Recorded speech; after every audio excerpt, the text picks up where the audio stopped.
Sal discretamente. No le digas nada a tu hijo. Obedecí sin pensar y descubrí que en ese preciso momento una banda criminal esperaba la señal para saquear mi casa. Mi propio hijo había orquestado todo. Antes de continuar, suscríbete al canal, activa la campanita porque todos los días tenemos nuevas historias. Deja tu like y cuéntanos en los comentarios desde qué ciudad nos estás viendo. Me llamo Martín Blanco Ruiz, tengo 62 años y pensé que conocía a mi hijo David. Durante 34 años construí esa certeza día a día, creyendo que los lazos de sangre eran inquebrantables. Qué ingenuo fui. El 20 de julio de 2024 debería haber sido un día perfecto. Habíamos viajado a la costa mediterránea para celebrar el cumpleaños de David, una tradición que mantuvimos durante años. El sol brillaba intensamente sobre la arena dorada. Las olas rompían suavemente contra la orilla y mi hijo parecía feliz nadando en el mar como cuando era niño. Eran las 18:40 cuando mi teléfono vibró. Un número desconocido. Normalmente ignoraba esos mensajes, pero algo en mi interior me impulsó a leer. Las palabras que aparecieron en la pantalla helaron mi sangre. Señor Blanco, soy Rosa. Sal discretamente de la playa. No le digas nada a tu hijo David. Es urgente. Tu vida y tu patrimonio están en peligro. Rosa Navarro Gil. Mi empleada doméstica de confianza durante 15 años. Una mujer seria, responsable, que jamás exageraba ni causaba alarmas innecesarias. Si Rosa enviaba un mensaje así, algo verdaderamente grave estaba ocurriendo. Miré hacia el mar donde David flotaba tranquilamente sobre las olas, ajeno a todo. Mi corazón comenzó a latir descontroladamente. ¿Qué significaba eso de no decirle nada a mi hijo? ¿Por qué Rosa mencionaba específicamente a David en ese contexto? Me levanté de la silla de playa, intentando aparentar normalidad, aunque mis manos temblaban ligeramente. Caminé hacia los vestuarios públicos situados cerca del estacionamiento, alejándome lo suficiente para que David no pudiera escucharme. Con dedos torpes, marqué el número de Rosa. Ella contestó al primer tono. Su voz sonaba tensa y asustada. «Señor Martín, gracias a Dios me llamó», susurró Rosa como si temiera ser escuchada. No sé cómo decirle esto, pero hace 3 días escuché algo terrible. Estaba limpiando el pasillo del segundo piso cuando oí voces en la sala. David hablaba con alguien llamado Adrián Vargas. Al principio no presté atención. Pensé que era una conversación normal de negocios. ¿Qué escuchaste, Rosa?, pregunté sintiendo cómo mi garganta se secaba. Planeaban algo, señor. David le decía a ese tal Adrián que todo saldría perfecto, que usted perdería el vuelo de regreso porque él escondería su pasaporte durante el viaje a la playa. La voz de Rosa se quebró ligeramente. Mientras usted estuviera atrapado resolviendo el problema de documentación, ellos entrarían a la casa. El mundo pareció detenerse a mi alrededor. El sonido de las olas se volvió distante. Las voces de los otros bañistas se convirtieron en un murmullo incomprensible. ¿Entrar a la casa para qué?, logré articular, aunque ya intuía la respuesta. Para robar el cofre, señor Martín. David les dio la ubicación exacta en su oficina privada. Hablaron de 80.000 euros en efectivo, joyas, documentos importantes. Mencionaron que la invasión ocurriría esta noche entre las 21 y las 23 horas, cuando la casa estuviera completamente vacía. Rosa hizo una pausa antes de continuar. Lo peor es que David conoce la combinación del cofre. Usted siempre confió en él con todo. Sentí como si me hubieran golpeado en el estómago. Busqué apoyo contra la pared de cemento de los vestuarios, tratando de procesar lo que acababa de escuchar. Mi propio hijo, el niño que crié, al que di todo, por quien trabajé incansablemente durante décadas. ¿Planeando robarme? ¿Conspirando con criminales para saquear mi propia casa? Rosa, ¿estás completamente segura de lo que escuchaste?, pregunté desesperado por encontrar alguna explicación alternativa, algún malentendido. Señor, ojalá estuviera equivocada. Pero después de esa conversación empecé a prestar atención. Ayer por la tarde, cuando usted ya había salido hacia la playa con David, ese Adrián vino a la casa. Lo dejé pasar porque David me había dicho que era su socio de negocios. Estuvieron en su oficina durante casi una hora. Cuando se fueron encontré papeles en la basura. Eran borradores de documentos bancarios con su firma falsificada, señor Martín. La realidad comenzó a aplastarse sobre mí con un peso insoportable. No era un malentendido, no era mi imaginación. Mi hijo David Blanco Torres, de 34 años, el hombre en quien deposité toda mi confianza y amor, estaba traicionándome de la manera más vil imaginable. ¿Llamaste a la policía?, pregunté mientras observaba a David salir del agua y caminar hacia nuestras pertenencias en la arena. Sí, señor. Hice una denuncia anónima hace 2 horas. Me dijeron que montarían vigilancia discreta cerca de la casa. Pero necesitaba advertirle a usted. David no puede saber que usted está enterado o podría cambiar los planes y escapar. Respiré profundamente, tratando de controlar las emociones que amenazaban con desbordarse. Rabia, dolor, incredulidad, todo mezclado en un torbellino devastador. Miré hacia la playa donde David me saludaba con la mano, sonriendo inocentemente como si nada ocurriera. ¿Cómo podía actuar con tanta naturalidad sabiendo lo que había planeado? Gracias, Rosa. Mantente alerta y actualízame sobre cualquier movimiento, dije antes de colgar. Guardé el teléfono en mi bolsillo y caminé lentamente de regreso hacia la playa. Cada paso pesaba como plomo. Tendría que actuar con normalidad, fingir que todo estaba bien mientras por dentro me desmoronaba. Mi hijo me había traicionado y yo tendría que enfrentar esa verdad devastadora, fingiendo ignorancia absoluta. Regresé a la sombrilla intentando controlar el temblor de mis manos. David ya estaba secándose con una toalla. Su rostro mostraba esa sonrisa despreocupada que ahora me parecía una máscara perfectamente ensayada. Me senté en la silla de playa tratando de aparentar calma, pero mi mente era un caos absoluto. Cada gesto de mi hijo, cada palabra que pronunciaba, ahora cobraba un significado siniestro completamente diferente. «¿Todo bien, papá? Te veo un poco pálido», comentó David mientras se aplicaba bloqueador solar en los brazos. La preocupación en su voz sonaba tan genuina que por un instante dudé de todo lo que Rosa me había contado. Pero solo por un instante. «Estoy perfectamente. Tal vez un poco de insolación», respondí forzando una sonrisa. «El sol está bastante fuerte hoy». David asintió y se recostó en su silla. Durante los siguientes minutos permanecimos en silencio escuchando el murmullo constante de las olas. Yo observaba discretamente cada movimiento suyo, buscando alguna señal de culpabilidad, algún indicio de nerviosismo. Nada. Actuaba con una tranquilidad asombrosa para alguien que había orquestado un robo a su propio padre apenas horas antes de ejecutarlo. Mi teléfono vibró nuevamente. Otro mensaje de Rosa. Lo leí disimuladamente. «Señor, encontré más información grave.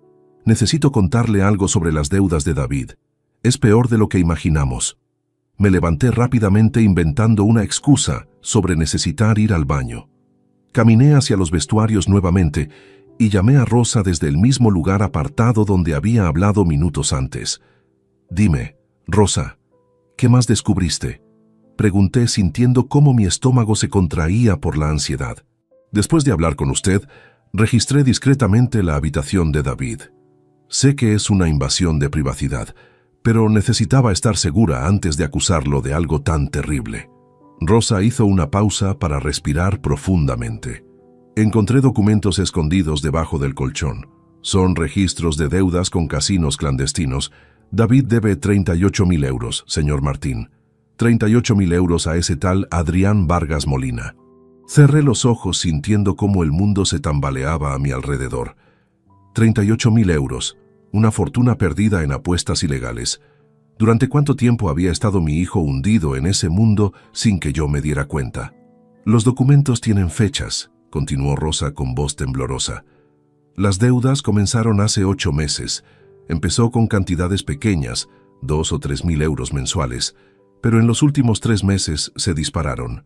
Hay anotaciones manuscritas amenazantes de Adrián exigiendo el pago inmediato, o habría consecuencias graves. Ahora todo comenzaba a tener sentido de una manera dolorosamente clara. Las peticiones frecuentes de dinero que David me hacía durante los últimos meses.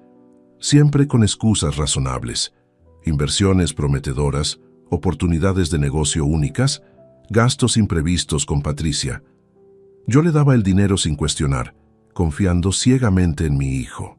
Qué estúpido fui al no ver las señales evidentes. ¿Hay algo más?, pregunté temiendo la respuesta, pero necesitando conocer toda la verdad. Sí, señor. En uno de los papeles está escrito el plan completo. David le prometió a Adrián que después de robar el cofre, dividirían el dinero en partes iguales. 40.000 euros para cada uno. Con eso, David pagaría su deuda y aún le quedarían 2.000 euros libres.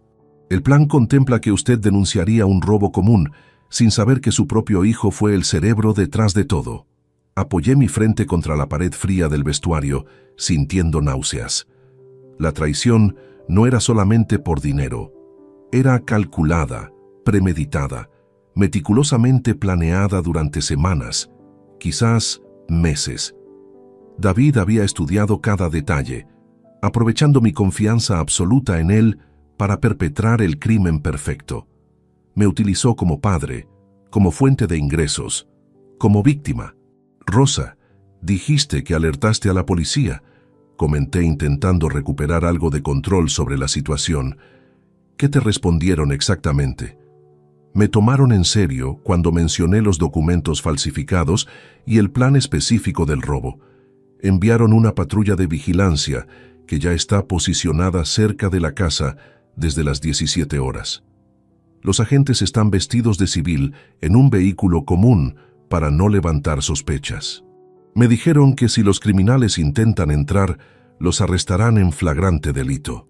Al menos eso proporcionaba cierto consuelo. La policía estaría preparada. Adrián y sus cómplices no lograrían consumar el robo, pero eso no eliminaba el hecho devastador de que mi propio hijo había planeado todo esto. La traición seguía siendo igual de dolorosa, independientemente del resultado final. Hay otro detalle importante, señor Martín, agregó Rosa con tono preocupado. David conoce la combinación del cofre porque usted se la dio hace 2 años cuando lo nombró su apoderado general.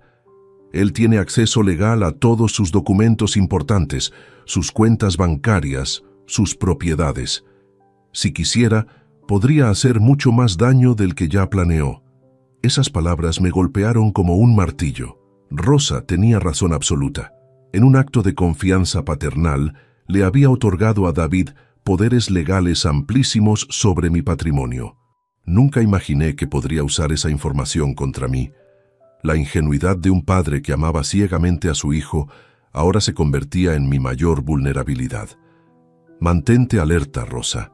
Si ves cualquier movimiento sospechoso cerca de la casa, llama inmediatamente a la policía y luego a mí, ordené intentando recuperar algo de autoridad sobre la situación que se desmoronaba rápidamente. Así lo haré, señor. Y Martín, lamento muchísimo ser yo quien tuviera que contarle esto. Sé cuánto ama a David. Colgué sin responder porque no confiaba en mi voz. Las lágrimas amenazaban con brotar y no podía permitirme ese lujo. Todavía debía regresar a la playa y actuar con normalidad frente a mi hijo traidor. Respiré profundamente varias veces, lavé mi rostro con agua fría del grifo del baño público y me obligué a recomponer la máscara de tranquilidad. Cuando regresé, David estaba revisando su teléfono celular con expresión concentrada. Al verme, se apresuró a guardarlo en su mochila, con un movimiento casi imperceptible pero revelador. ¿Con quién se comunicaba? ¿Adrián? ¿Los otros miembros de la banda criminal? ¿Estaba coordinando los últimos detalles del asalto que ocurriría en pocas horas? Oye, papá, pensaba que podríamos quedarnos a cenar aquí en la playa, sugirió David, señalando un restaurante cercano con terraza frente al mar. Tienen mariscos frescos espectaculares. Podemos relajarnos, disfrutar la puesta de sol, hacer de este día algo memorable. Memorable. La palabra resonó en mi mente con ironía amarga. Este día quedaría grabado en mi memoria para siempre, pero no por las razones que David pretendía simular. Claro, David, suena perfecto, respondí forzando entusiasmo en mi voz, mientras mi mente trabajaba frenéticamente analizando cada detalle de los últimos meses. Me recosté en la silla fingiendo relajación, pero internamente comenzaba un proceso doloroso de reconstrucción. Cada conversación reciente con David ahora adquiría un matiz completamente distinto. Los recuerdos fluían como una avalancha implacable, mostrándome señales evidentes que había ignorado por amor ciego de padre. Recordé marzo de 2024. David llegó a casa sudando nerviosamente, pidiendo prestados 5.000 euros para una inversión urgente en tecnología. Sus manos temblaban ligeramente cuando firmó el pagaré que nunca cumplió. Yo atribuí su nerviosismo a la emoción por la oportunidad de negocio. Ahora comprendía que probablemente acababa de perder esa cantidad en algún casino clandestino y necesitaba cubrir el agujero antes de que Patricia descubriera algo. Luego vino abril. David canceló abruptamente una cena familiar argumentando compromisos laborales inesperados. Patricia me llamó esa noche llorando, diciendo que su esposo estaba distante y ausente. Yo defendí a mi hijo, asegurándole que simplemente atravesaba un periodo estresante en su carrera.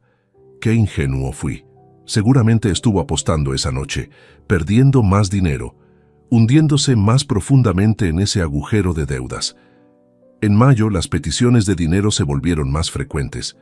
7.000 euros para ampliar inventario del negocio, 4.000 para un curso especializado, 3.500 para reparaciones del automóvil. Cada vez con excusas perfectamente elaboradas, documentos que parecían legítimos, explicaciones que sonaban razonables. Yo transfería el dinero sin dudar, orgulloso de poder ayudar a mi hijo en su crecimiento profesional. Junio trajo cambios más evidentes en su comportamiento. David comenzó a recibir llamadas telefónicas que contestaba alejándose rápidamente, bajando la voz hasta convertirla en susurros incomprensibles. Cuando preguntaba quién llamaba, siempre respondía lo mismo: clientes exigentes, proveedores complicados, socios insistentes.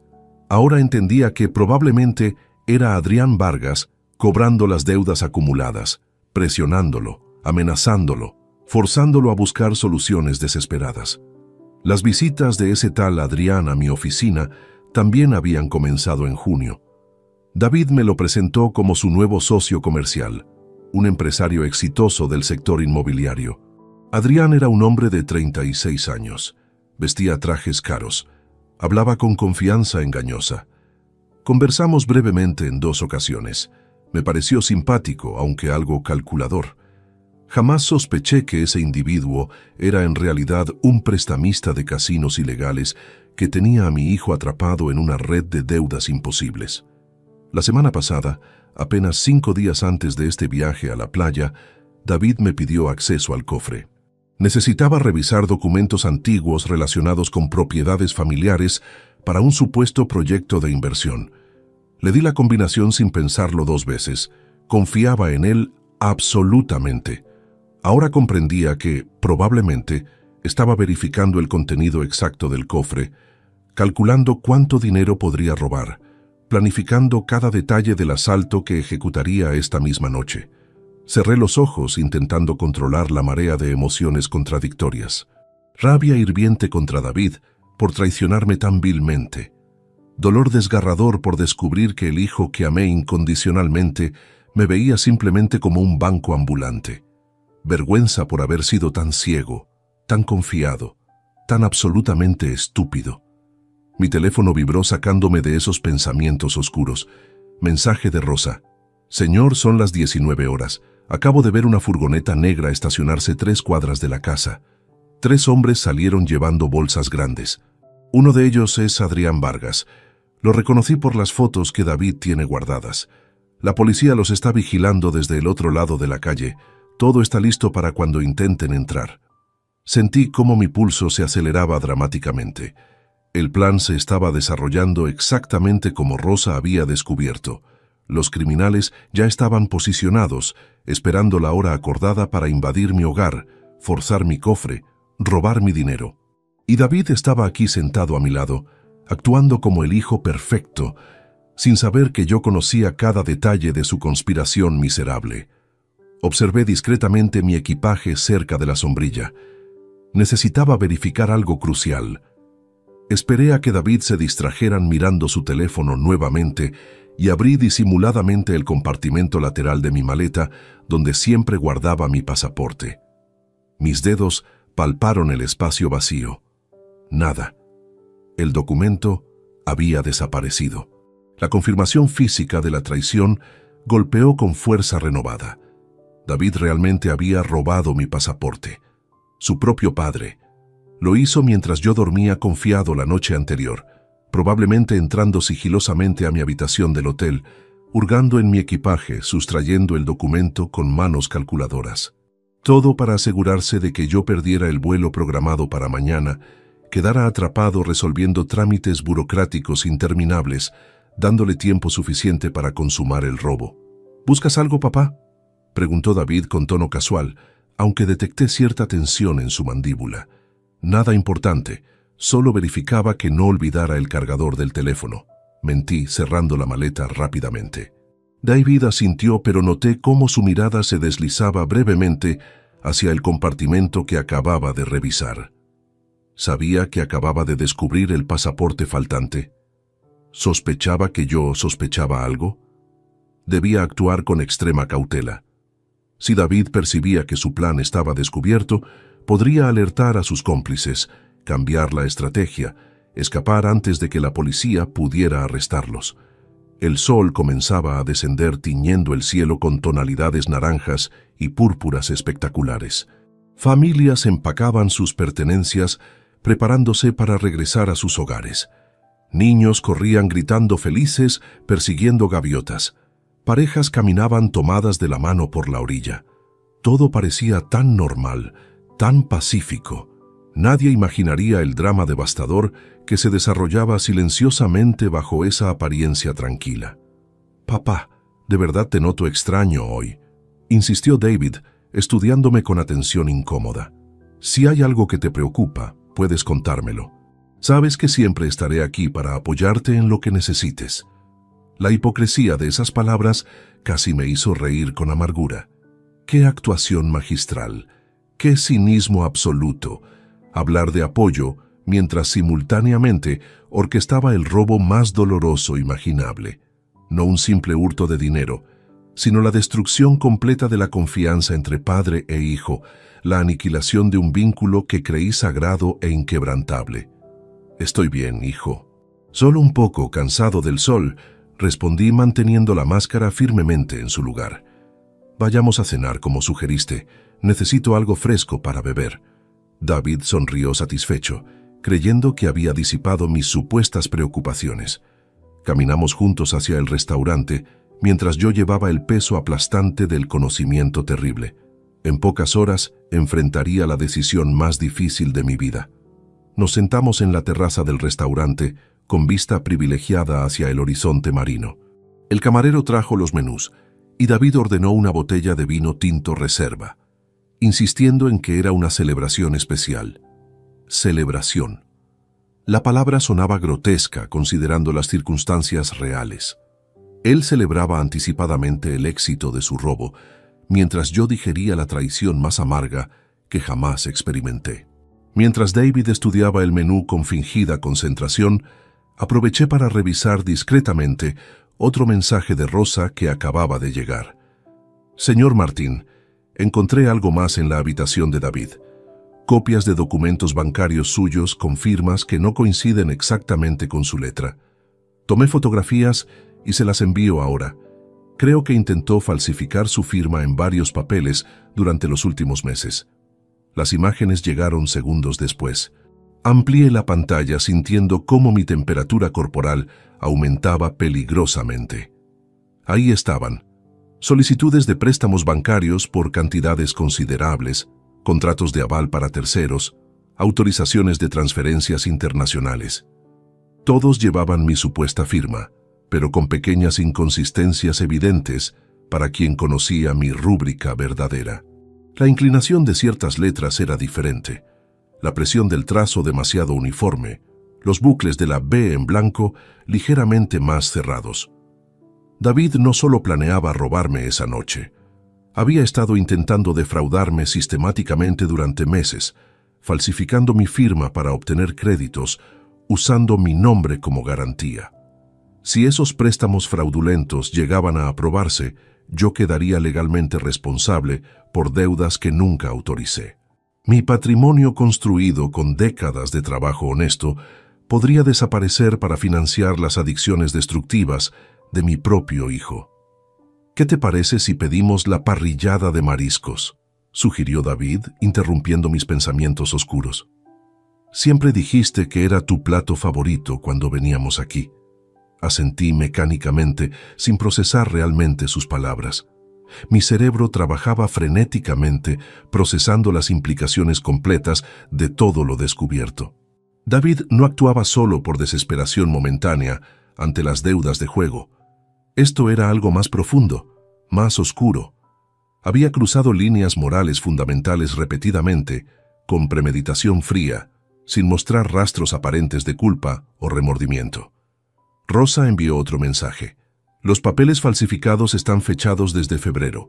Hay al menos 6 intentos diferentes en distintos bancos.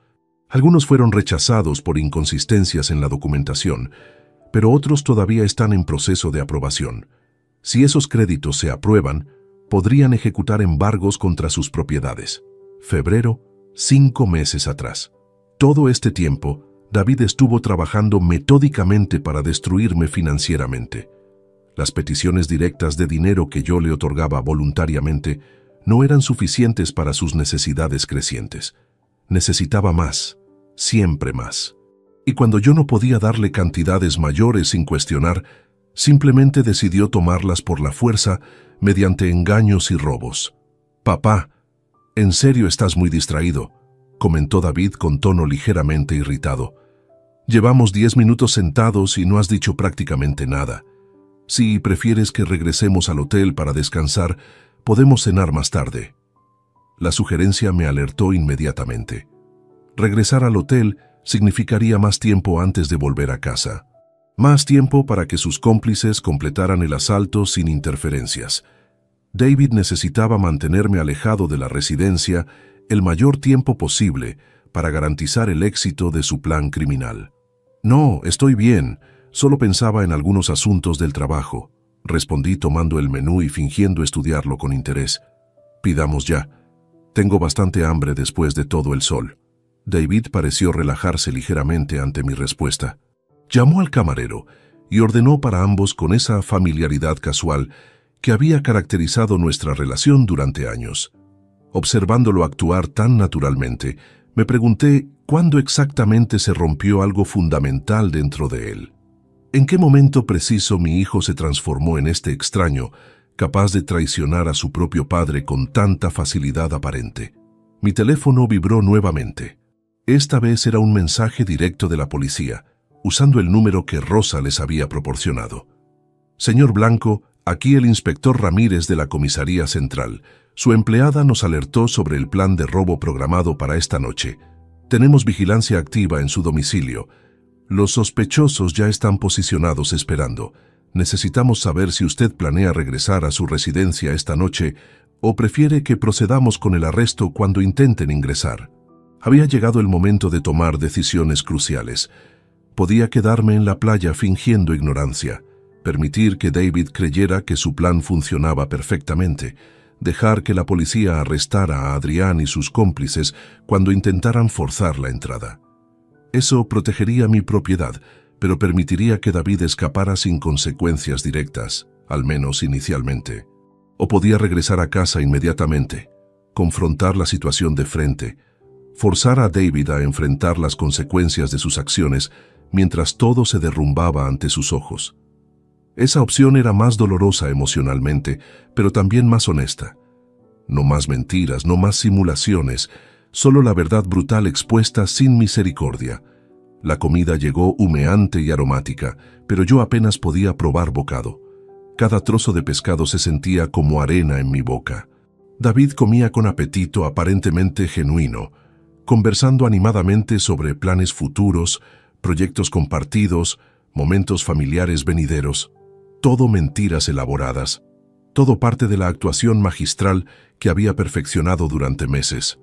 ¿Sabes qué, David?, dije interrumpiendo su monólogo sobre unas supuestas vacaciones familiares que quería organizar para Navidad.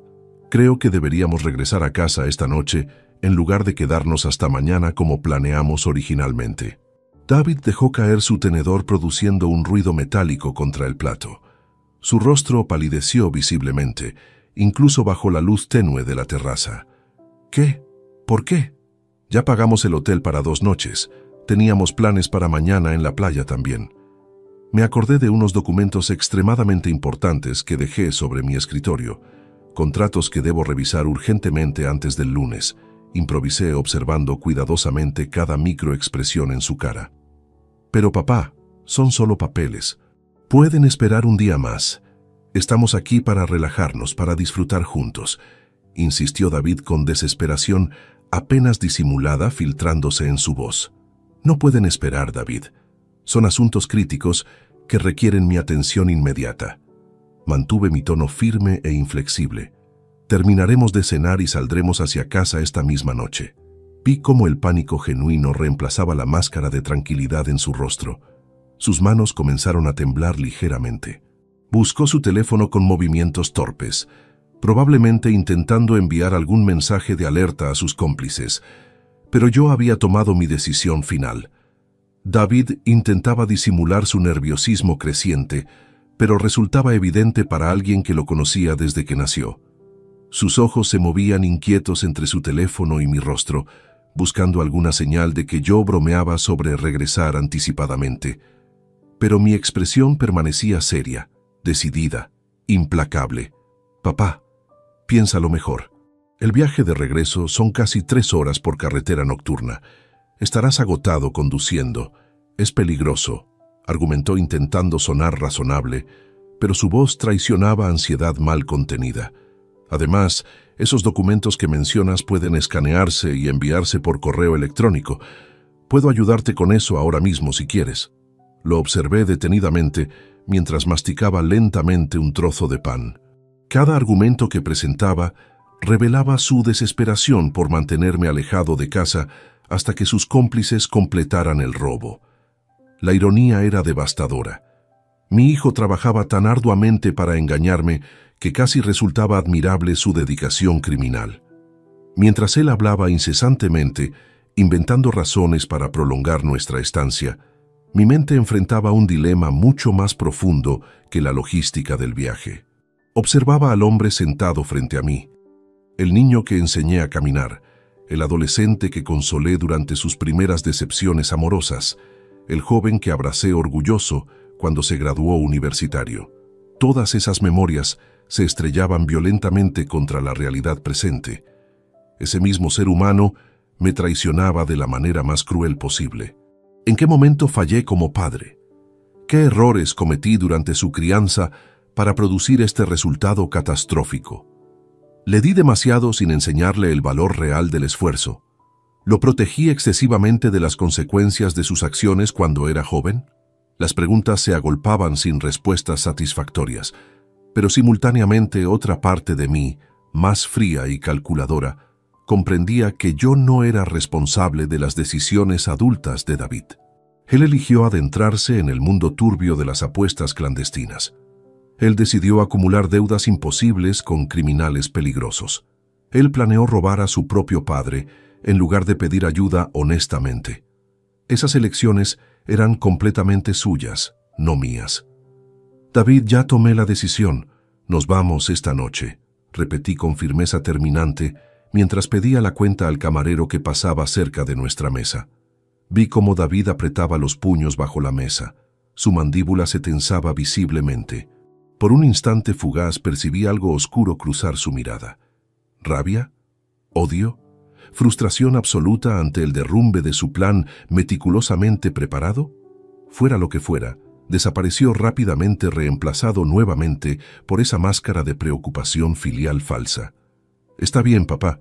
Si eso es lo que quieres, regresaremos», concedió finalmente con tono derrotado que habría parecido genuino si yo no conociera la verdad subyacente. «Pero al menos déjame manejar yo. Estás cansado y no quiero que tengamos un accidente por fatiga». Esa sugerencia activó nuevas alarmas en mi cerebro.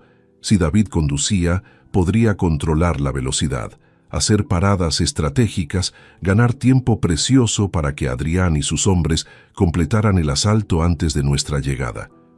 O peor aún, podría provocar algún retraso intencional, una avería mecánica fabricada, cualquier táctica desesperada para mantenerme alejado de casa el tiempo necesario. No te preocupes, yo conduciré sin problemas. Conozco esa ruta perfectamente, respondí pagando la cuenta y levantándome de la mesa antes de que pudiera presentar más objeciones. Caminamos en silencio tenso hacia el estacionamiento donde había dejado mi automóvil. El sol ya se había ocultado completamente, dejando el cielo en tonos violáceos profundos. Estrellas comenzaban a aparecer tímidamente. La brisa marina traía aromas salados mezclados con fragancias de restaurantes cercanos. Todo tan hermoso, tan aparentemente tranquilo, contrastando brutalmente con la tormenta emocional que rugía dentro de mi pecho. Mientras cargábamos el equipaje en el maletero, David intentaba constantemente revisar su teléfono con movimientos furtivos. Lo vi escribir mensajes apresurados que borraba y reescribía varias veces. Sus dedos temblaban sobre la pantalla. Finalmente guardó el dispositivo en su bolsillo trasero con expresión sombría de quien acaba de sellar algún destino inevitable. Subimos al vehículo y arranqué el motor. Eran las 20:15. Según los cálculos de Rosa, Adrián y sus hombres planeaban ingresar a mi residencia entre las 21 y 23 horas. Si mantenía velocidad constante, sin paradas innecesarias, llegaríamos aproximadamente a las 22:30, justo a tiempo para interceptar el crimen en pleno desarrollo. Los primeros 30 minutos del viaje transcurrieron en silencio casi absoluto, interrumpido únicamente por el ronroneo del motor y el roce de neumáticos contra asfalto. David miraba obstinadamente por la ventana, fingiendo admirar paisajes nocturnos que apenas se distinguían en la oscuridad. Yo mantenía las manos firmemente en el volante, concentrado en mantener mi compostura mientras procesaba mentalmente cómo se desarrollarían los eventos venideros. De repente David rompió el silencio. «Papá, necesito usar el baño urgentemente. ¿Podemos parar en la próxima estación de servicio?» Reconocí la táctica inmediatamente. Otra estrategia para retrasar nuestro arribo. Si parábamos, él tomaría su tiempo en el baño. Quizás compraría refrigerios innecesarios, haría cualquier cosa para consumir minutos preciosos. Cada minuto nos acercaba más al momento cuando sus cómplices estarían dentro de mi casa, saqueando mi propiedad. «Aguanta hasta llegar. Falta menos de 2 horas», respondí sin disminuir la velocidad. «Pero papá, en serio necesito ir. No puedo esperar tanto tiempo», insistió con tono cada vez más urgente y ligeramente histérico. «David, aguantarás. No vamos a parar», declaré con autoridad que no admitía réplica. Lo escuché exhalar con frustración evidente. Sus manos se cerraban y abrían nerviosamente sobre sus rodillas. Volvió a sacar su teléfono intentando hacer una llamada, pero la señal en esa zona rural era débil e intermitente. Maldijo en voz baja cuando la conexión falló repetidamente. 20 minutos después, probó otra estrategia. «Papá, creo que el motor hace un ruido extraño. Deberíamos revisar antes de que sea un problema mayor». No respondí, simplemente seguí conduciendo con determinación férrea. David se retorció incómodo en su asiento mientras el tiempo avanzaba inexorablemente. Cada kilómetro que recorríamos sellaba más firmemente su destino y el de sus cómplices criminales. Mi teléfono sonó finalmente rompiendo la tensión opresiva. Era Rosa llamando. Activé el altavoz sabiendo que David escucharía todo. Ya no importaba mantener secretos. «Señor Martín, los hombres están forzando la cerradura de la puerta trasera ahora mismo. La policía espera confirmación suya para intervenir», informó Rosa con voz agitada por adrenalina. David se quedó completamente paralizado. Su rostro perdió todo color volviéndose de un blanco espectral bajo la luz tenue del tablero del automóvil. «Dígales que procedan con los arrestos, Rosa. Estaré allí en aproximadamente 1 hora», respondí manteniendo mi voz extrañamente calmada mientras observaba de reojo cómo David se desmoronaba lentamente en el asiento del copiloto. Colgué el teléfono y el silencio que siguió resultaba ensordecedor. David no pronunciaba palabra, simplemente respiraba entrecortadamente, como si el oxígeno escaseara dentro del vehículo. Sus manos temblaban incontrolablemente sobre sus muslos. Gotas de sudor comenzaban a formarse en su frente a pesar del aire acondicionado funcionando plenamente. «Papá», comenzó finalmente con voz quebrada que apenas reconocí como suya. «Yo puedo explicar». «No», lo interrumpí tajantemente sin apartar la vista del camino oscuro, iluminado únicamente por los faros del automóvil. «No hay explicaciones que justifiquen lo que hiciste. Ahorra tus palabras para los abogados que necesitarás contratar muy pronto». David sollozó audiblemente, un sonido gutural cargado de pánico genuino, reemplazando finalmente todas las actuaciones elaboradas de las últimas horas. «Por favor, papá, necesitas entender. Tenía deudas enormes. Adrián me amenazaba constantemente. No sabía qué más hacer. Estaba desesperado». Apreté el volante con fuerza, conteniendo la furia que amenazaba con explotar violentamente. ¿Y tu primera opción fue robarme? ¿Conspirar con criminales para asaltar tu propia casa familiar? ¿Falsificar mi firma en documentos bancarios durante meses? ¿Esconder mi pasaporte como si fuera un objeto sin importancia? Yo encontré el pasaporte, admitió entre sollozos ahogados. Estaba en tu maleta. Lo tomé anoche mientras dormías. La confesión directa dolía más que las sospechas confirmadas. Escuchar de su propia boca cómo me traicionó tan metódicamente mientras yo confiaba ciegamente en él resultaba un tormento insoportable. Parte de mí todavía albergaba esperanzas infantiles de que hubiera algún malentendido, alguna explicación alternativa. Pero esas ilusiones se desvanecían definitivamente con cada palabra que pronunciaba. «¿Sabes qué es lo más doloroso de todo esto, David?», pregunté sintiendo cómo mi voz se endurecía, adoptando un tono gélido que nunca antes había usado con él. «No es el dinero, no son las falsificaciones, no es siquiera el robo planeado. Es que nunca confiaste en mí lo suficiente para pedir ayuda honestamente. Preferiste destruir nuestra relación antes que mostrar vulnerabilidad y admitir tus errores. Te pedí dinero repetidamente», exclamó con desesperación creciente. «Te dije que tenía problemas financieros, pero nunca me dabas suficiente. Siempre cuestionabas para qué necesitaba más. Siempre hacías preguntas incómodas». Su respuesta me golpeó como bofetada brutal. Estaba culpándome a mí por su traición, justificando su conspiración criminal porque yo ejercía prudencia financiera básica al preguntar en qué gastaba cantidades considerables que le transfería regularmente. La desfachatez absoluta de su argumento casi me dejó sin palabras. «Así que esto es mi culpa entonces», dije con sarcasmo amargo. «Soy el villano de esta historia porque no te entregaba dinero ilimitado sin hacer preguntas razonables sobre su destino». «No dije eso», protestó débilmente. Solo necesitaba más de lo que podías darme. Las deudas crecían demasiado rápido. Adrián se volvía más amenazante cada día. Tuve que encontrar soluciones rápidas.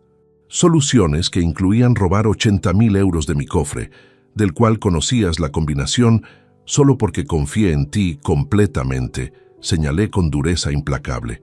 Soluciones que requerían falsificar mi firma para obtener préstamos fraudulentos usando mi patrimonio como garantía sin mi conocimiento ni consentimiento. David hundió su rostro entre las manos, llorando abiertamente ahora. Sus hombros se sacudían convulsivamente. Parte de mí, esa porción obstinada de amor paternal que sobrevivía a pesar de todo, sentía compasión instintiva al verlo así.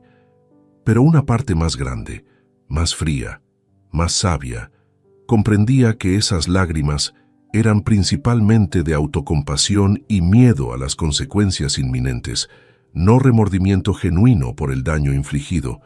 Mi teléfono vibró con mensaje del inspector Ramírez. «Señor Blanco, tenemos a los 3 sospechosos detenidos. Fueron capturados en flagrante delito, dentro de su residencia, con herramientas de robo y documentos comprometedores». Adrián Vargas Molina confesó inmediatamente involucrando a su hijo David como cerebro de toda la operación. «Necesitaremos su testimonio formal cuando llegue». Leí el mensaje en voz alta deliberadamente, queriendo que David escuchara cada palabra destructiva. Él gimió angustiado al comprender que su cómplice principal ya lo había delatado sin vacilación alguna. No había honor entre ladrones, especialmente cuando enfrentaban cargos criminales serios. «Adrián me traicionó», susurró David con incredulidad patética, como si esperara lealtad de un prestamista criminal que lo había manipulado durante meses. «Todos traicionamos a alguien al final», respondí con filosofía oscura nacida del dolor reciente. «Tú me traicionaste a mí primero». Adrián simplemente siguió el ejemplo que estableciste tan brillantemente. Aceleré ligeramente superando los límites de velocidad permitidos. Necesitaba llegar a casa, enfrentar esta pesadilla directamente, ver con mis propios ojos la evidencia física de la conspiración que mi hijo orquestó contra mí. Las palabras ya no eran suficientes. Necesitaba realidad tangible para procesar completamente esta catástrofe emocional. David intentó hablar varias veces más durante el resto del trayecto, balbuceando disculpas incoherentes, súplicas desesperadas para que lo perdonara, promesas vacías de cambiar y enmendar sus errores. Yo no respondía a nada. Simplemente conducía con determinación mecánica hacia el inevitable enfrentamiento final. Las luces de la ciudad comenzaron a aparecer en el horizonte oscuro. Reconocí puntos de referencia familiares indicando nuestra proximidad al hogar. Mi hogar. El lugar que David intentó violar tan despiadadamente. Cada kilómetro que nos acercaba aumentaba la tensión dentro del automóvil hasta niveles casi insoportables. Finalmente giramos en la calle residencial donde vivía desde hacía 30 años. Vehículos policiales con luces parpadeantes bloqueaban parcialmente la entrada. Vecinos curiosos se agolpaban en ventanas y puertas observando el espectáculo inusual. Rosa esperaba en el jardín frontal junto a varios oficiales uniformados. Detuve el automóvil frente a la casa. David no se movía, permanecía congelado en su asiento como estatua de sal, mirando la escena con horror absoluto, pintado en cada línea de su rostro descompuesto. Salí del vehículo sintiendo cómo mis piernas flaqueaban ligeramente después de horas de tensión acumulada. Rosa corrió hacia mí con expresión aliviada, mezclada con preocupación profunda. Nos abrazamos brevemente y sentí cómo temblaba entre mis brazos, probablemente procesando el peso de haber desencadenado toda esta situación al alertarme sobre la conspiración. Hizo lo correcto, Rosa. Gracias por su valentía. Le susurré al oído antes de soltarla. El inspector Ramírez se acercó mostrando su identificación oficial. Era un hombre de aproximadamente 50 años, rostro curtido por años de experiencia policial, ojos penetrantes que parecían evaluar cada detalle con precisión quirúrgica. Extendió su mano y la estreché firmemente, intentando proyectar control que no sentía completamente. Señor Blanco, lamento las circunstancias de nuestro encuentro. Capturamos a 3 individuos dentro de su propiedad, con herramientas especializadas para forzar cerraduras y cajas fuertes. Adrián Vargas Molina, 36 años, con antecedentes por extorsión y operación de casinos ilegales. Los otros 2 son Sergio Ramos Puente y Manuel Torres Arias, ambos con registros criminales previos por robos calificados. Asentí procesando la información mientras observaba cómo 2 patrulleros estacionados más adelante contenían a los detenidos. Adrián estaba sentado en el asiento trasero de uno de ellos, esposado, mirando hacia adelante con expresión derrotada. Nuestras miradas se cruzaron brevemente a través del vidrio y vi algo parecido a resentimiento en sus ojos antes de desviar la vista. Vargas confesó rápidamente cuando le mostramos las evidencias, continuó el inspector. Admitió que su asociado principal en esta operación era David Blanco Torres, su hijo. Según su declaración, David le debía 38.000 euros por deudas de apuestas acumuladas durante 8 meses. El robo planeado era una solución conveniente para ambos. David pagaría sus deudas y aún obtendría ganancia significativa. Escuchar la confirmación oficial de labios del inspector resultaba diferente que saberlo a través de Rosa. Las palabras llevaban peso legal ahora. consecuencias formales que trascendían el ámbito familiar, convirtiéndose en materia criminal procesable judicialmente. Mi hijo enfrentaría cargos serios que podrían resultar en prisión efectiva. ¿Dónde está David?, preguntó el inspector mirando hacia mi automóvil donde mi hijo permanecía inmóvil en el asiento del pasajero. Está ahí. Viajó conmigo desde la playa sin saber que yo conocía sus planes. Expliqué sintiendo amargura renovada al recordar esas horas tortuosas fingiendo normalidad. El inspector caminó hacia el vehículo seguido por 2 oficiales. Abrieron la puerta del copiloto y David bajó lentamente con movimientos de sonámbulo. Su rostro estaba hinchado por el llanto, ojos enrojecidos evitando contacto visual con cualquiera. Los oficiales le pidieron identificación y él entregó su billetera con manos temblorosas. David Blanco Torres queda detenido como sospechoso de planificación y ejecución de robo calificado, falsificación de documentos y conspiración criminal, declaró formalmente el inspector mientras uno de los agentes colocaba esposas en las muñecas de mi hijo. David finalmente me miró directamente, sus ojos suplicando silenciosamente algo que yo no podía ni quería darle. Perdón, quizás. Intervención. Protección paternal que rescatara esta situación desastrosa. Pero yo permanecí inmóvil, observándolo sin expresión definida. Había cruzado líneas que no admitían retorno. Las consecuencias llegaban inevitables como mareas. Papá, por favor, diles que hubo un malentendido, puedo explicarlo todo, gritó David mientras los oficiales lo guiaban hacia uno de los patrulleros. No dejes que me lleven así, soy tu hijo, tu único hijo. Sus palabras resonaban en la calle silenciosa, donde vecinos observaban escandalizados desde ventanas iluminadas. Humillación pública, agregándose a la devastación emocional privada. Pero yo no me moví. No hablé. Simplemente observé cómo colocaban a David en el asiento trasero del mismo vehículo donde Adrián esperaba. Los 2 conspiradores ahora compartían espacio reducido, unidos por las consecuencias de sus acciones criminales. Rosa tocó mi brazo suavemente. Señor Martín, debe entrar y ver lo que encontraron. Hay cosas que necesita saber. Seguí al inspector Ramírez hacia el interior de mi residencia. La puerta trasera mostraba marcas evidentes donde intentaron forzar la cerradura con palancas metálicas. Herramientas especializadas estaban esparcidas en el suelo del pasillo, destornilladores, sierras pequeñas, dispositivos electrónicos para desactivar alarmas. Subimos al 2º piso hacia mi oficina privada.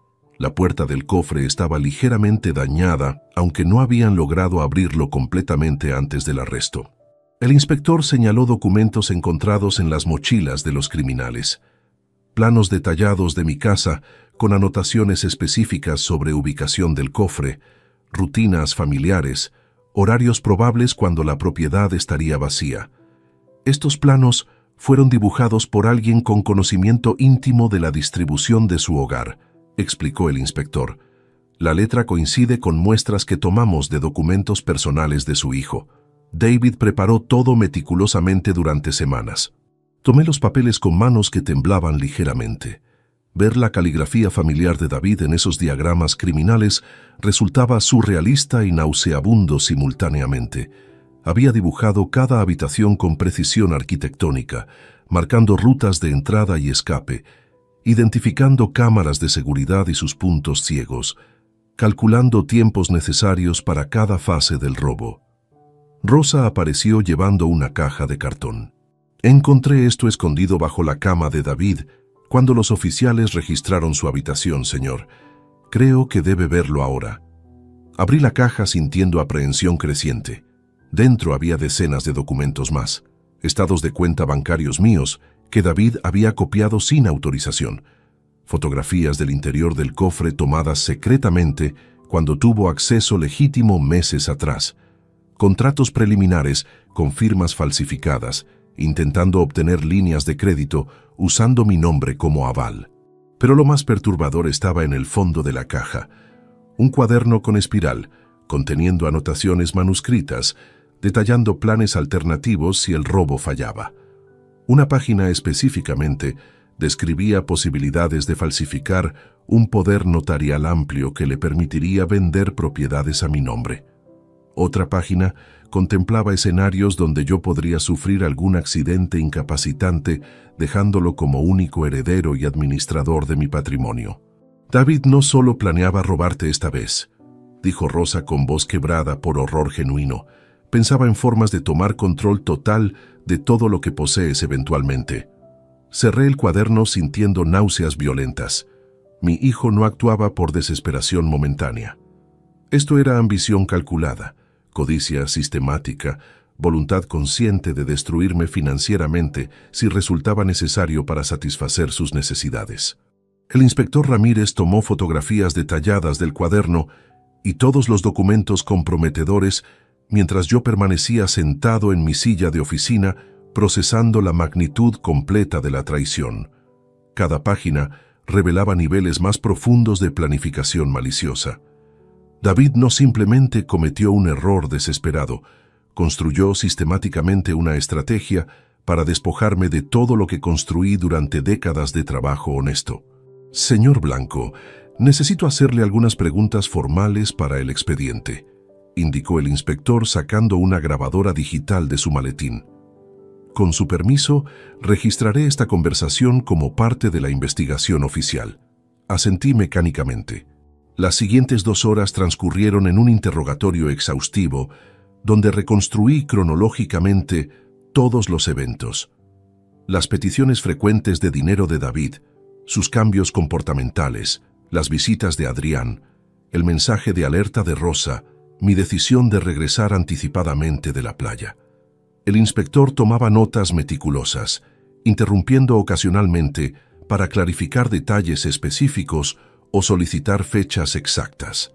«Los documentos bancarios falsificados son particularmente graves», comentó el inspector mostrándome copias ampliadas donde mi supuesta firma aparecía con inconsistencias evidentes. Su hijo intentó obtener créditos por un total de 120.000 euros usando su identidad. 3 solicitudes fueron rechazadas por irregularidades administrativas, pero 2 están todavía en proceso de aprobación. Si esos préstamos se hubieran autorizado, usted quedaría legalmente responsable por deudas que nunca contrajo. 120.000 euros. La cifra era astronómica. David no solo buscaba resolver sus 38.000 euros de deudas inmediatas. Planeaba enriquecerse considerablemente, aprovechando mi reputación crediticia construida cuidadosamente durante toda mi vida profesional. El descaro absoluto de sus intenciones me dejaba sin aliento. «Revisamos también el teléfono celular incautado a Vargas», continuó el inspector, deslizando su tableta electrónica hacia mí, mostrando capturas de pantalla. «Encontramos conversaciones de WhatsApp entre él y su hijo desde febrero de 2024. Aquí David discute específicamente cuánto dinero hay en el cofre, menciona joyas heredadas de su difunta madre, describe documentos de propiedad que podrían venderse rápidamente en el mercado negro». Leí los mensajes sintiendo cómo cada palabra era una puñalada renovada. David hablaba de las joyas de mi esposa fallecida como simples mercancías transables. Esas piezas tenían valor sentimental incalculable para mí, recuerdos tangibles de 40 años de matrimonio feliz. Para él eran solamente activos liquidables sin significado emocional alguno. Un mensaje particular me heló la sangre. «El viejo confía ciegamente en mí. Nunca sospechará nada hasta que sea demasiado tarde. Para entonces ya estaremos lejos con el dinero». David escribió eso apenas 3 semanas atrás.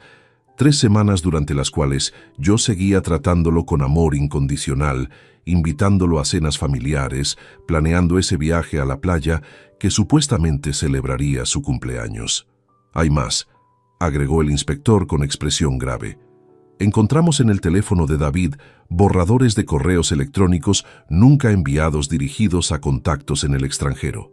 Investigaba posibilidades de transferir grandes sumas de dinero a cuentas offshore en paraísos fiscales. Claramente contemplaba huir del país una vez consumado el robo. La imagen completa emergía con claridad devastadora. David no planeaba simplemente robarme y continuar viviendo normalmente en España, enfrentándome eventualmente. Pretendía desaparecer llevándose mi dinero, dejándome destruido financieramente y emocionalmente, probablemente sin posibilidad de recuperar nada. Patricia y su embarazo también quedarían abandonados sin recursos ni explicaciones. ¿Patricia sabe algo de esto?, pregunté súbitamente, recordando a mi nuera embarazada, que seguramente estaría preguntándose dónde estaba su esposo esta noche. Enviamos oficiales a su domicilio hace una hora para informarle de la situación, respondió el inspector. Según el reporte, quedó completamente choqueada. Insistía en que debía haber algún error, que su esposo jamás haría algo así. Está siendo atendida por servicios médicos de emergencia debido a su estado de gestación y el impacto emocional de las noticias. Culpa adicional se agregó a la montaña de emociones tóxicas que ya cargaba. Patricia era inocente en todo esto. Una víctima colateral de las acciones criminales de David. Ahora enfrentaba la posibilidad de criar sola a un bebé mientras su esposo cumplía condena en prisión.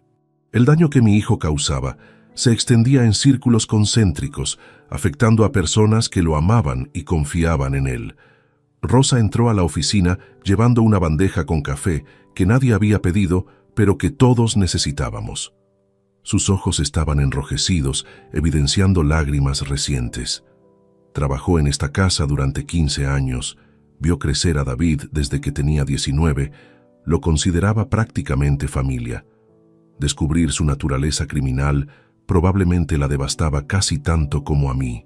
«Señor Martín, acaba de llegar Patricia», anunció Rosa con voz temblorosa.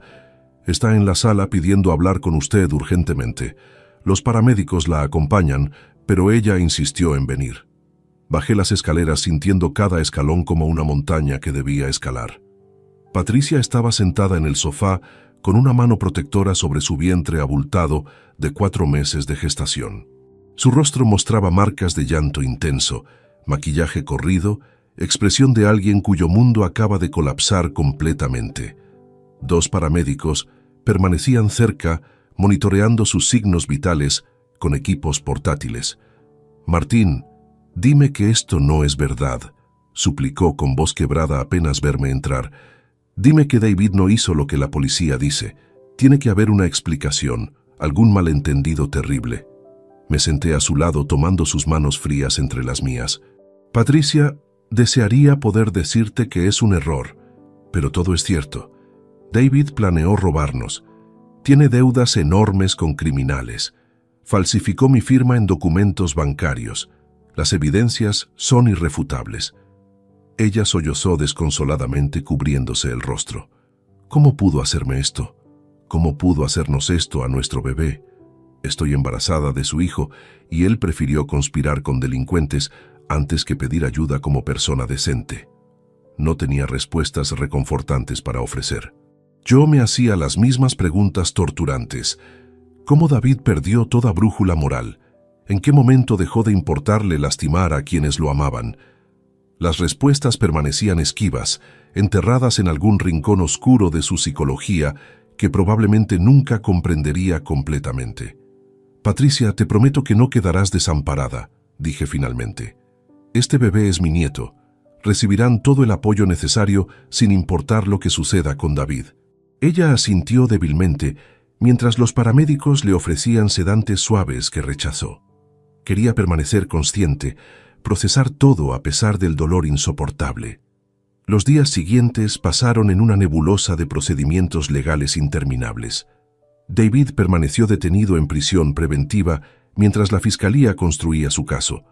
Adrián Vargas y sus 2 cómplices enfrentaban cargos similares, aunque con agravantes adicionales por sus antecedentes criminales previos.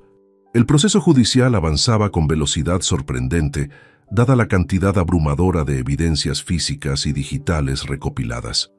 Contraté a Roberto Sanz Ortega, uno de los abogados más respetados de la ciudad, especializado en derecho patrimonial y fraudes financieros. Roberto tenía 55 años, experiencia dilatada en casos complejos, reputación impecable de profesionalismo riguroso. Nos reunimos en su despacho elegantemente amueblado, donde revisamos exhaustivamente cada documento incriminatorio. Martín, debo ser completamente franco contigo, comenzó Roberto después de estudiar los archivos durante 2 horas continuas. Las evidencias contra David son abrumadoras y prácticamente indefendibles. Los mensajes electrónicos, los documentos falsificados, el testimonio de Vargas corroborado por evidencia física. Cualquier juez razonable lo condenará sin dudas significativas. Asentí esperando esas palabras, pero sintiéndolas como golpes contundentes de todas formas. ¿Qué tipo de sentencia enfrentaría? Considerando la gravedad acumulada de los delitos, organización criminal, robo calificado en grado de tentativa, falsificación de documentos oficiales repetida, intento de fraude bancario, estamos hablando de 4 a 6 años de prisión efectiva sin posibilidad de suspensión condicional, explicó Roberto, ajustando sus lentes, mientras consultaba códigos penales actualizados en su computadora. 4 a 6 años. David tendría casi 40 cuando saliera. Su vida profesional destruida, su matrimonio probablemente terminado, su relación con su hijo inexistente durante los años formativos más cruciales. Las consecuencias se extendían devastadoramente hacia el futuro previsible. Pero hay otro asunto igualmente urgente que debemos atender inmediatamente, continuó Roberto abriendo una carpeta diferente. Necesitas proteger legalmente tu patrimonio. David todavía figura como beneficiario principal en tu testamento actual. Tiene poderes notariales amplios que le permiten teóricamente acceder a cuentas bancarias y tomar decisiones sobre propiedades a tu nombre si quedases incapacitado. La realidad de esas palabras me sacudió violentamente. En mi vulnerabilidad emocional había olvidado completamente esos detalles administrativos cruciales. David conservaba acceso legal a todo lo que poseía, basándose en confianza que otorgué años atrás, cuando aún creía conocer a mi hijo. ¿Qué debo hacer específicamente?, pregunté sintiendo urgencia renovada. Roberto desplegó varios documentos prellenados esperando únicamente mis firmas. Primero, revocaremos inmediatamente todos los poderes otorgados a David. Segundo, modificaremos tu testamento eliminándolo como beneficiario. Tercero, notificaremos formalmente a todas tus instituciones financieras sobre la situación para congelar cualquier acceso que pudiera tener. Cuarto, iniciaremos demandas civiles separadas, exigiendo compensación por daños y perjuicios causados por sus intentos de fraude. Firmé cada documento con mano que temblaba ligeramente. Cada trazo de tinta representaba una ruptura definitiva con el pasado, un reconocimiento legal de que mi hijo había muerto para mí en todos los sentidos prácticos, aunque su corazón siguiera latiendo en una celda a varios kilómetros de distancia. ¿Y Patricia?, pregunté recordando a mi nuera que atravesaba esta pesadilla cargando una vida inocente en su vientre. Te recomiendo establecer un fideicomiso específico para tu nieto o nieta por nacer, sugirió Roberto.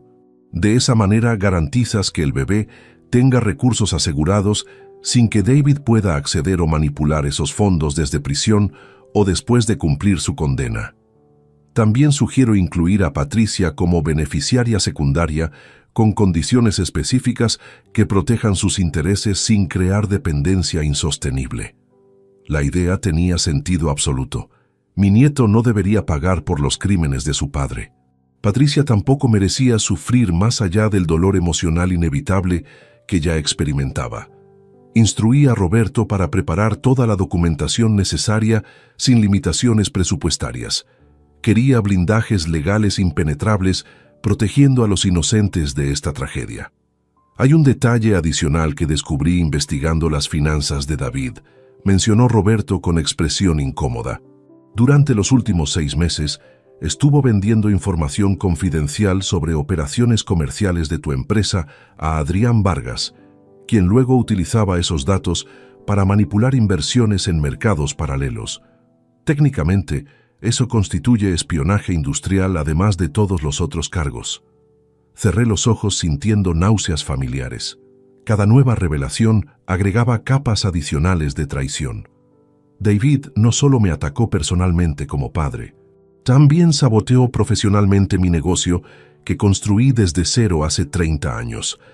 Vendió secretos comerciales a criminales sin escrúpulos que probablemente causaron pérdidas financieras a clientes inocentes confiando en la integridad de mi empresa. Cuantifica todos los daños posibles y agréguelos a las demandas civiles. Ordené con voz endurecida por determinación fría. Quiero que David enfrente absolutamente todas las consecuencias de sus acciones, sin ninguna mitigación, por sentimentalismo familiar. Roberto asintió tomando notas adicionales. Trabajamos durante 4 horas más, revisando cada detalle legal imaginable. Cuando finalmente salí de su oficina, el sol se estaba poniendo tiñendo el cielo con tonalidades rojizas que parecían presagiar más tormentas venideras.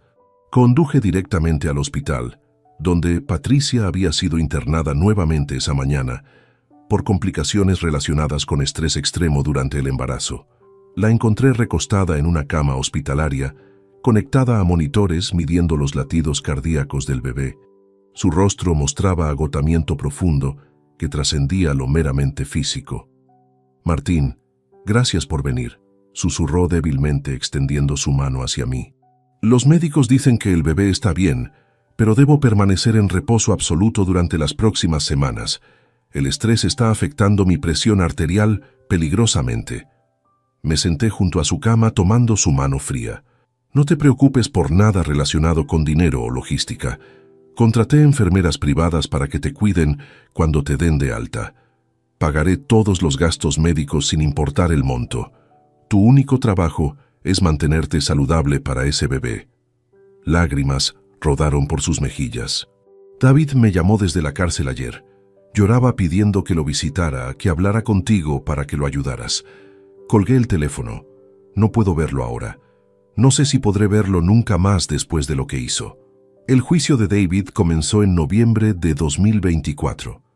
La sala del tribunal estaba repleta de periodistas, curiosos y familiares de las víctimas secundarias afectadas por el espionaje industrial que David había perpetrado. Yo ocupaba un asiento en la primera fila junto a Roberto Sanz, observando cómo traían esposado a mi hijo desde el calabozo subterráneo. David había perdido peso notoriamente durante los 4 meses de detención preventiva. Su rostro mostraba barba descuidada, ojeras pronunciadas, mirada vacía de quien ha abandonado toda esperanza. Nuestras miradas se cruzaron brevemente cuando los guardias lo condujeron hacia la mesa de defensa. En sus ojos vi súplica desesperada, ruego silencioso para alguna intervención salvadora de mi parte, pero yo desvié la vista deliberadamente, negándole incluso ese consuelo mínimo de reconocimiento paternal. Había tomado decisiones inquebrantables durante estos meses, y no permitiría que emociones residuales debilitaran mi resolución. El fiscal presentó su caso metódicamente durante 2 días completos. Proyectó en pantallas gigantes los mensajes comprometedores entre David y Adrián. Mostró fotografías de los documentos falsificados, reprodujo grabaciones de declaraciones donde Adrián detallaba cada fase de la conspiración. Llamó a testigos expertos que analizaron las firmas fraudulentas, confirmando que eran imitaciones burdas de mi rúbrica auténtica. Rosa declaró como testigo clave. Relató con voz temblorosa cómo descubrió accidentalmente las conversaciones comprometedoras, cómo decidió alertarme a pesar del riesgo personal, cómo encontró los cuadernos incriminatorios escondidos bajo el colchón de David. El abogado defensor intentó desacreditar su testimonio sugiriendo que tenía motivaciones personales contra mi hijo, pero Rosa mantuvo su historia consistentemente sin contradicciones detectables. Patricia no asistió al juicio. Había dado a luz prematuramente en octubre a un niño saludable que bautizó Gabriel en honor a su abuelo materno fallecido. Los médicos atribuyeron el parto prematuro directamente al estrés traumático de toda esta situación.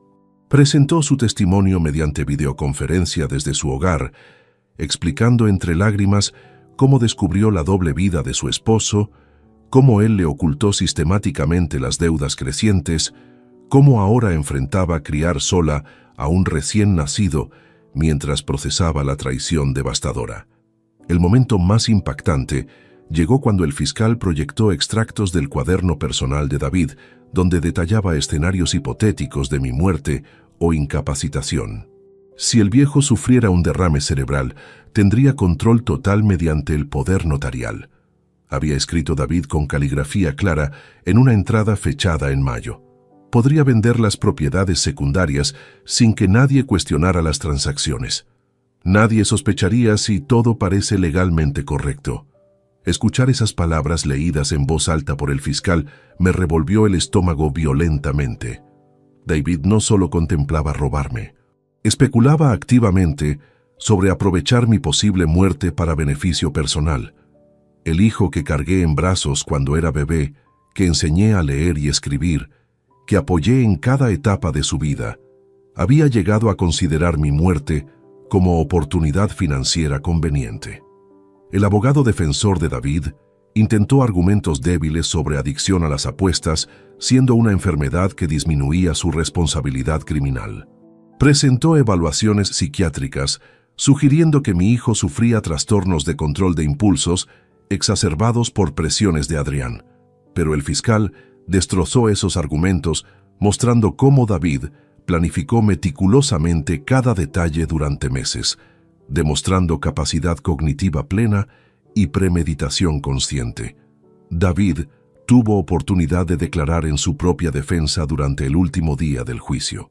Subió al estrado con movimientos lentos, mirando frecuentemente hacia donde yo estaba sentado, como si buscara alguna señal de perdón o apoyo.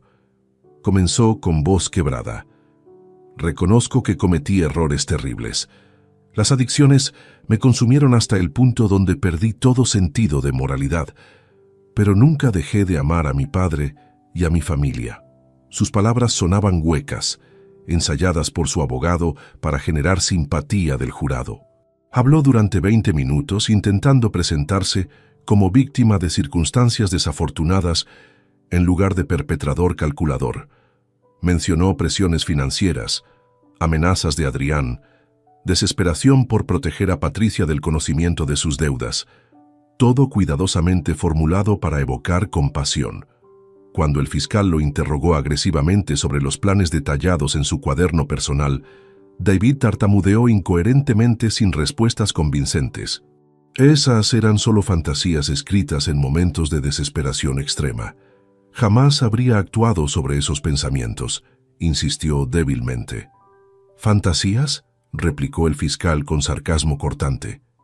Dibujar planos arquitectónicos precisos de la casa familiar, marcando rutas de entrada para criminales, ¿también era fantasía?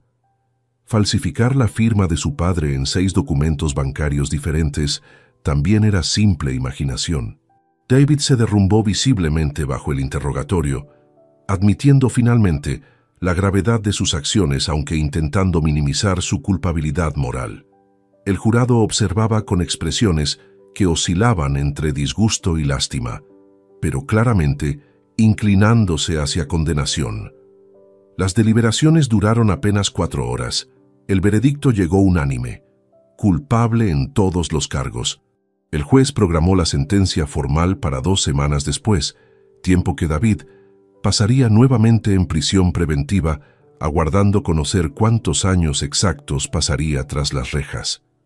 Durante esas 2 semanas recibí 11 cartas de David enviadas desde su celda, todas rogando perdón, suplicando que intercediera ante el juez, prometiendo cambiar radicalmente si le daba una oportunidad más. Cada carta permanecía sin abrir, acumulándose en un cajón de mi escritorio. No tenía interés en leer más mentiras desesperadas. El día de la sentencia llegué temprano al tribunal. El juez, un hombre severo de 60 años, con reputación de dureza proporcional a la gravedad de crímenes juzgados, revisó cuidadosamente todos los agravantes y atenuantes antes de pronunciar su decisión final. David Blanco Torres ha sido declarado culpable de organización criminal, robo calificado en grado de tentativa, falsificación documental reiterada, intento de fraude bancario múltiple y espionaje industrial. Considerando la premeditación extensa, el abuso de confianza familiar, el daño emocional causado y la ausencia de remordimiento genuino, Este tribunal lo condena a 4 años de prisión efectiva sin posibilidad de libertad condicional anticipada. David sollozó audiblemente al escuchar la sentencia. 4 años. Su abogado había esperado conseguir 3 con buena conducta, reduciendo a 2, pero el juez fue inflexible. Los guardias lo levantaron para escoltarlo de regreso hacia el calabozo, cuando David gritó desesperadamente: «Papá, por favor, mírame, di algo». Permanecí inmóvil, rostro inexpresivo, negándole cualquier respuesta que pudiera interpretar como debilidad o posibilidad futura de reconciliación. Han pasado 3 años desde aquel día terrible en la playa, cuando recibí el mensaje de Rosa, que cambió mi vida irrevocablemente. Hoy es marzo de 2027, y mientras escribo estas líneas en mi oficina renovada, puedo escuchar risas infantiles provenientes del jardín donde Patricia juega con Gabriel, mi nieto de 2 años y medio que apenas conoce la existencia de su padre biológico. David cumplió su condena completa sin reducciones por buena conducta. Salió de prisión hace 4 meses, demacrado físicamente y aparentemente destruido emocionalmente. Intentó contactarme inmediatamente mediante llamadas telefónicas que bloqueé sistemáticamente, mensajes de texto que eliminé sin leer, cartas físicas que Rosa devolvía marcadas como destinatario rechaza correspondencia. Una tarde de enero apareció frente a mi casa, esperando durante 5 horas bajo lluvia persistente hasta que finalmente accedí a verlo por única vez. Fue una conversación breve, fría, definitiva. Nos sentamos en mi oficina separados por el escritorio que alguna vez compartimos cuando él era mi apoderado confiable. Ahora, ese mueble representaba una barrera infranqueable entre 2 extraños que alguna vez fueron padre e hijo.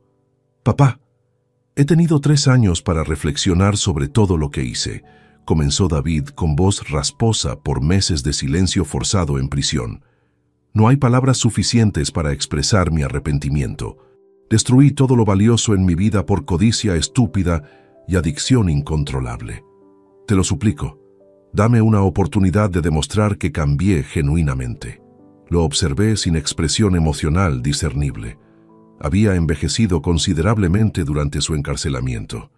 Tenía 37 años, pero aparentaba fácilmente 45. Arrugas profundas surcaban su frente. Canas prematuras salpicaban su cabello oscuro. Sus manos temblaban ligeramente con ese temblor característico de quien ha pasado años en ambientes de extrema tensión constante. «David, escucha atentamente porque no repetiré esto jamás», dije con tono medido desprovisto de calor paternal. «Lo que destruiste no puede reconstruirse. Confianza requiere décadas para edificarse y segundos para demolerse completamente. Tú elegiste dinamitar nuestro vínculo cuando decidiste traicionarme de la manera más vil imaginable. No existe camino de retorno desde ese punto. Pero soy tu hijo, somos familia, las familias perdonan», insistió con desesperación creciente filtrándose en su voz. «Eras mi hijo», corregí con énfasis en el tiempo verbal pasado. Ese título implica respeto mutuo, lealtad básica, decencia fundamental. Tú violaste todos esos principios cuando planificaste robarme, falsificar mi firma, vender secretos comerciales de mi empresa. Alguien capaz de esas acciones contra su propio padre no merece seguir siendo llamado hijo». David comenzó a llorar abiertamente, sollozos entrecortados que probablemente esperaba ablandaran mi posición. Pero yo había llorado todas mis lágrimas durante los primeros 6 meses después de su arresto. Procesé mi duelo. Acepté la pérdida. Reconstruí mi vida alrededor del vacío que él dejó. Sus lágrimas presentes no despertaban compasión, sino una especie de fastidio frío ante manipulación emocional transparente. «¿Y Gabriel?», preguntó finalmente entre hipidos. «Es mi hijo. Tengo derecho legal a conocerlo, a ser parte de su vida».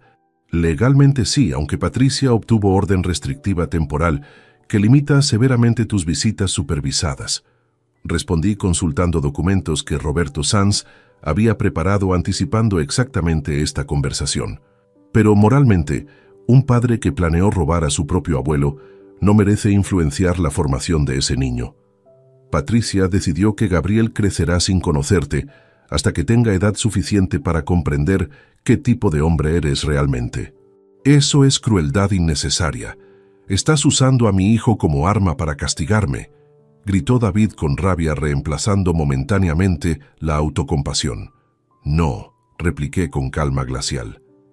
Estoy protegiendo a mi nieto de influencias tóxicas que podrían deformar su desarrollo moral.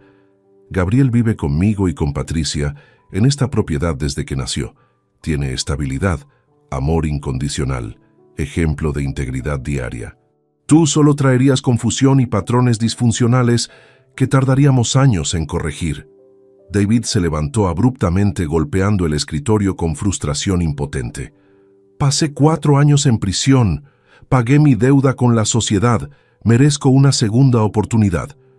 Pagaste tu deuda legal, concedí levantándome también para indicar que esta reunión había terminado.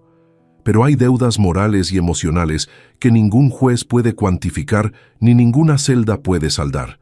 Destruiste confianza, que era el fundamento de nuestra relación.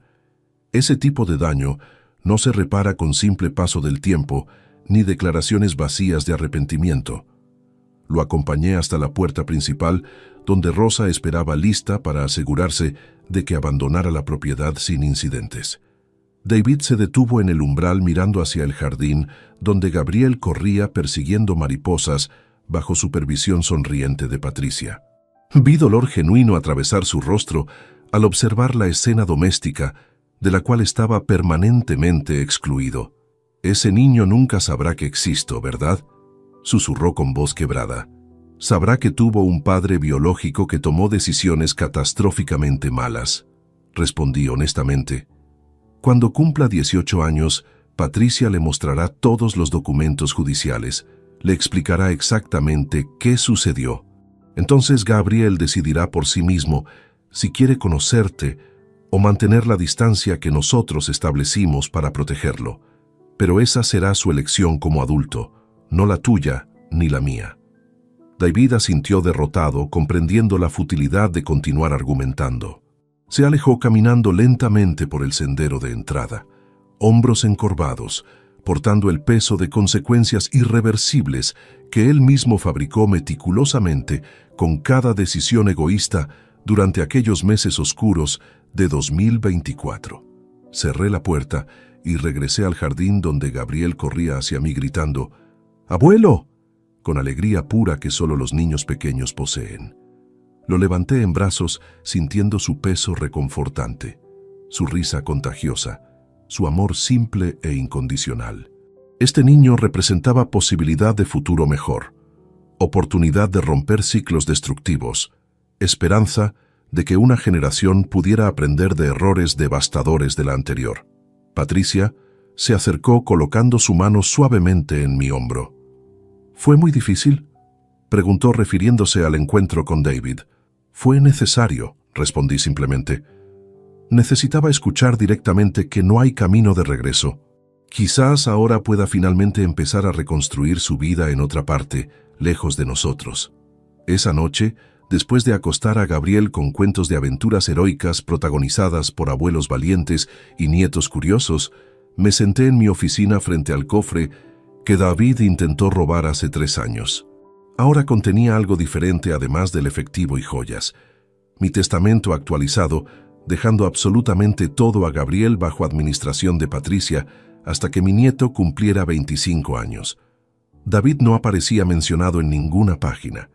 Legalmente había dejado de existir como heredero mío. Si te gustó esta historia, dale like al video, suscríbete al canal y comparte tus impresiones en los comentarios. Para escuchar la próxima historia, haz clic en la caja de la izquierda. Gracias por vernos.